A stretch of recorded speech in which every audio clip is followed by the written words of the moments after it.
খায় বিড়ি, তার মানে ধরবে কিরি। বিড়ি যারা খায় তাদের হাত দিয়ে গন্ধ, মুখ দিয়ে গন্ধ, দাড়ি দিয়ে গন্ধ, টুপি দিয়ে গন্ধ, জামা দিয়ে গন্ধ, লেপ দিয়ে গন্ধ, বালিশ দিয়ে গন্ধ।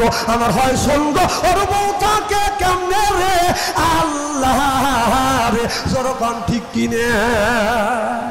টাটকা বিড়ি খায়া বোর মুখের কাছে যখন মুখ লেয়, বউ খালি মুখ ঘুরায়। স্বামী কয় আমি তোমার মুখের কাছে মুখ লেই তুমি মুখ ঘুরাও। বউ কয় যে লজ্জাও করে শরমও করে। এই মাত্র তুমি টাটকা বিড়ি খায়া আমার মুখের সাথে মুখ লাগাইছো, তোর পাশার চাইতে তোর মুখের গন্ধ পেয়েছি। ব্রাশ করতে পারো না, বউ কষ্ট দাও। সেই বিড়ি খায় খায় আবার টয়লেটের মধ্যে যা খায়। আমার বলে হুজুর আপনি কিভাবে দেখলেন? আমি নিজ চোখে দেখছি রমজান মাস জোহরের আজান দিছে, তাহলে ইস্তেঞ্জা করেই ওযু দিয়ে নামাজ পড়ি। আর টয়লেটের কাছে যা দেখে টয়লেট বন্ধ। বন্ধ তো আছেই, দুমা খালি গোল হওয়া বের হচ্ছে। কারণ কি? দুমা গোল হওয়া বের হচ্ছে।